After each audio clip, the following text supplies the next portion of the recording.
साथियों, आजकल शंकराचार्य जी का पद काफी चर्चा में बना हुआ है, विशेषकर शंकराचार्यों जी की जो नियुक्ति व्यवस्था है उसको लेकर। दोस्तों, जब आदि शंकराचार्य जी ने भारत के चारों कोनों में 4 मठों की स्थापना की थी, तो उन मठों में शंकराचार्यों की नियुक्ति की व्यवस्था को लेकर बहुत से नियम थे, बहुत से सिद्धांत थे, जो उन्होंने मठामनाय नामक ग्रंथ में लिखे थे। इसमें शंकराचार्य जी की पात्रता का भी वर्णन है। वही व्यक्ति शंकराचार्य जी के पद पर प्रतिष्ठित हो सकता है जो सन्यासी हो, जिसका सामाजिक जीवन से कोई लेना देना ना हो, और इसके बाद इन समस्त नियमों को पालन करने के बाद भी अपने वेदांत के ज्ञान का प्रमाण भी देना पड़ता है। ऊपरी तौर पर जब इतने ही नियम बताए जाएं तो सुनकर अच्छे लगते हैं, लेकिन आपको जरा यह नियम थोड़े और समझा दूं। आज के शंकराचार्य कहते हैं कि बस ब्राह्मण जाति का व्यक्ति ही शंकराचार्य बन सकता है, अन्य जाति का कोई व्यक्ति शंकराचार्य नहीं बन सकता। और जब 2014 में शायद इस नियम के विरोध में कई साधु संतों ने शंकराचार्यों को पत्र लिखा, तो तथाकथित शंकराचार्य तैयार नहीं हुए, क्योंकि उनको जन्मना जातिवाद ही मानना था। मुझे नहीं पता आदि शंकराचार्य का क्या मत था, ऐसा तो नहीं होगा, वरना वे इतने महान व्यक्ति नहीं माने जाते। हाँ, आज के शंकराचार्यों का मत मैं आपको बता सकता हूँ। ये इतने जातिवादी हैं कि गैर ब्राह्मण को शंकराचार्य बनाना तो दूर, वो उसे पुजारी भी नहीं बनने देना चाहते। इसीलिए जब यह कहा गया कि राम मंदिर में पुजारी की नियुक्ति में जाति नहीं देखी जाएगी, तो इस बात पर भी यह भड़क गए। आगे क्या लिखा? पुजारी की नियुक्ति में जाति का बिल्कुल ध्यान नहीं रखा गया। तो राम जी के नाम पर यह ब्राह्मण द्रोह है या नहीं? आप लोग क्यों मौन हैं? नित्य गोपाल जी क्यों मौन हैं जी? पुजारी किसी जाति का होगा तो ये राम जी के सिद्धांत के ऊपर वज्र प्रहार हुआ या नहीं? यहाँ जो लोग इस भ्रम में हैं कि इन शंकराचार्यों का आशय ब्राह्मण जाति से नहीं ब्राह्मण वर्ण से है, यानी जन्म किसी भी जाति में हुआ हो, आपने अगर कर्म आचार विचार ब्राह्मण की तरह कर रहे हैं, वेद वेदांग का आपको ज्ञान है, बहुत अच्छे व्यक्ति हैं, तो आपको भी ब्राह्मण माना जाएगा। वर्ण व्यवस्था में ऐसा माना जाता था, ऐसा कई विद्वानों का मत है, लेकिन शंकराचार्यों का मत ऐसा नहीं है।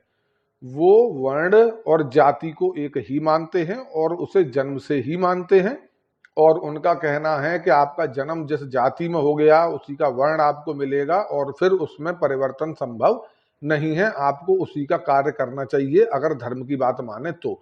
और ये मैं अपने मन मर्जी से नहीं बोल रहा, खुद इनके श्रीमुख से सुन लीजिए। पहले तो इस भ्रम को दूर करना चाहिए कि हम वर्ण व्यवस्था के पक्षधर हैं, जातिवाद के पक्षधर नहीं हैं। इस भ्रम को दूर करने की आवश्यकता है। यह भी भ्रम फैलाया गया है कि वर्ण व्यवस्था अलग है, जाति अलग है। कर्म नियंत्रित जन्म होता है, कर्म का फल भोगने के लिए जन्म प्राप्त होता है, देह की प्राप्ति होती है, और जन्म नियंत्रित वर्ण व्यवस्था होती है। इसके अलावा इनके जातिवादी होने पर अनेकों चर्चा में पहले कर चुका हूं। ये शंकराचार्य मानते हैं कि शंकराचार्य बनने के लिए व्यक्ति जन्म से ब्राह्मण हो। इस बात को इस क्लिप में शुरू में नहीं बताया गया था, जो कि शंकराचार्य की नियुक्ति की बातें बता रहे थे। हाँ, इन्होंने कहा कि सन्यासी होना चाहिए शंकराचार्य होने के लिए। वही व्यक्ति शंकराचार्य जी के पद पर प्रतिष्ठित हो सकता है जो सन्यासी हो। जो आज के शंकराचार्य हैं, ये सन्यासी भी तो नहीं बनने देना चाहते किसी अन्य जाति के व्यक्ति को। ब्राह्मण को ही अधिकार है सन्यासी होने का। ब्राह्मण चारों आश्रमों में अधिकृत हैं, क्षत्रिय संन्यासातिरिक्त 3 आश्रमों में अधिकृत, क्षत्रिय 3 आश्रमों में, वैश्य 2 आश्रमों में, वानप्रस्थ संन्यास के अतिरिक्त शूद्र के ऊपर सेवा का प्रकल्प, कुटीर उद्योग लघु उद्योग का प्रकल्प का दायित्व है केवल 1 आश्रम में। तो मतलब जो खुद को तथाकथित क्षत्रिय वैश्य या शूद्र जातियों में जन्मा मानते हैं, वे ना तो पुजारी बन सकते हैं, ना शंकराचार्य बन सकते हैं, और ना ही सन्यासी बन सकते हैं, अगर इनके ज्ञान को माना जाए तो। और जब आपकी पात्रता सिद्ध हो जाती है, तब सनातन धर्म के 13 अखाड़ों के प्रमुख आचार्य महामंडलेश्वर और संतों की सभा शंकराचार्य जी के नाम पर सहमति जताती है, और उसके बाद इस पर काशी विद्वत परिषद की मुहर लगती है। अब जरा इस काशी विद्वत परिषद के लोगों का ज्ञान भी मैं आपको दिखा देता हूँ कि कैसे कैसे लोग इनके बड़े पदों तक पहुंच जाते हैं, और जब ऐसे लोग बड़े पदों पर पहुंच जाएंगे तो क्या धर्म की रक्षा होगी।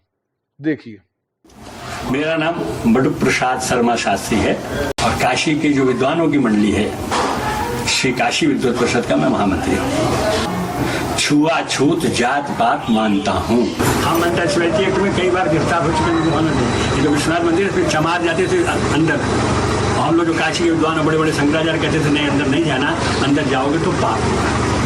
तो जब तक धरातल पर शूद्र रहेगा शूद्र ही रहेगा, उसका परिवर्तन नहीं हो सकता है, चाहे वो कितना भी पढ़ ले। पढ़ ही नहीं सकता, उसका अधिकार ही नहीं, पढ़ेगा ही नहीं, पढ़ नहीं सकता, उसके समझ नहीं आ सकता है, विद्वान नहीं हो सकता है। अब आप खुद सोचकर बताइए, जो लोग इतना घोर जातिवाद फैलाते हों, वो भी शास्त्रों के नाम पर, ऐसे लोग सनातन का, वेद वेदांत का सम्मान बढ़ा रहे हैं या उसका अपमान कर रहे हैं? तो इस प्रकार एक अद्भुत प्रतिभा का धनी असाधारण व्यक्ति ही शंकराचार्य बन पाता है।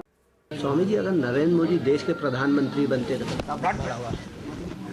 यह है अद्भुत प्रतिभा के धनी असाधारण व्यक्ति शंकराचार्य, जिनको अपने क्रोध पर जरा सा भी काबू नहीं है। इन्हीं शंकराचार्य से जब कहा गया कि अन्य जाति के लोगों को भी शंकराचार्य बनने का मौका क्यों ना मिले, तो देखिए यह कैसे विक्टिम कार्ड खेलने लगे। हम ये देखते हैं कि ये ब्राह्मण को आजकल पढ़ाई में सुविधा नहीं मिलती है, ब्राह्मण को पार्टियां टिकट नहीं देती हैं, अगर वो जीत जाए तो उसको मंत्री नहीं बनाया जाता है, और वो अगर भगवान की पूजा करेगा तो कम से कम वही तो एक बात बची है उसके सामने। अब आप खुद सोचिए, क्या यह लोग हिंदुओं के लीडर बनेंगे जो अपनी जाति के मोह माया से बाहर नहीं निकल पा रहे? क्या यह है इनकी अद्भुत प्रतिभा? यह कोई प्रतिभा नहीं है, यह घटिया विक्टिम कार्ड है। यही घटियापन का कार्ड दलितवादी एजेंडेबाज खेलते हैं और दिखाने की कोशिश करते हैं जैसे बाकी सारी जातियां, बाकी सारी कायनात दलितों के पीछे ही पड़ी हुई है, इन्हें दबाना चाहती है। ऐसा ही विक्टिम कार्ड भारत में मुस्लिम तुष्टीकरणबाज खेलते हैं, जो ये दिखाते हैं कि मुस्लिम तो सारे के सारे बहुत सीधे हैं, कोई उन्होंने गलत काम नहीं किया, और बाकी जो धर्म के लोग हैं, बाकी जो लोग हैं, वो सब इनको दबाने और कुचलने में लगे हुए हैं। गौ कशी करने वाली बातों को ये खा जाते हैं और गौ रक्षकों को गुंडा घोषित कर देते हैं। तो जैसे वो लोग विक्टिम कार्ड खेलते हैं, वैसा ये खेल रहे हैं। ये दिखा रहे हैं कि जैसे सारी दुनिया के लोग, सारी जातियों के लोग बस ब्राह्मणों के पीछे पड़े हैं, उन्हीं के ऊपर अत्याचार हो रहा है। ये जो विक्टिम कार्ड है, ये हर जाति वाला जो भी अपनी छिचोरी राजनीति चलाना चाहता है, अपने स्वार्थ पूरे करना चाहता है, वो ऐसी घटिया बातें समाज में फैला सकता है। लेकिन कभी सोचा है कि इनका असर क्या होगा? यह बातें भारत के आम लोगों में असंतोष और आपसी फूट डालने का काम करती हैं, जो बहुत ही घटिया तरीका है अपने उद्देश्यों को पूरा करने का। और जो ऐसे घटिया तरीके भी अपनाने लगे, क्या उन्हें महान माना जाए? जो लोगों में जातिवाद बढ़ाएं, दूरियां बढ़ाएं, क्या ऐसे लोगों को हम महान माने? नहीं, हम इन्हें सनातन के वट वृक्ष में लगी दीमक मानते हैं। बाहरी दुश्मन से बड़े दुश्मन यह हैं हिंदुओं के लिए, और अगर इन्हें नहीं रोका गया तो पूरी सनातन धर्म संस्कृति को यह खोखला कर देंगे। और जब आज के समझदार और विद्वान हिंदू युवा भी इन जैसों की प्रशंसा करेंगे तो कष्ट होता है। अगर आप ऐसे लोगों को भी डिफेंड करेंगे तो फिर आप भ्रम पैदा करेंगे हिंदुओं के अंदर।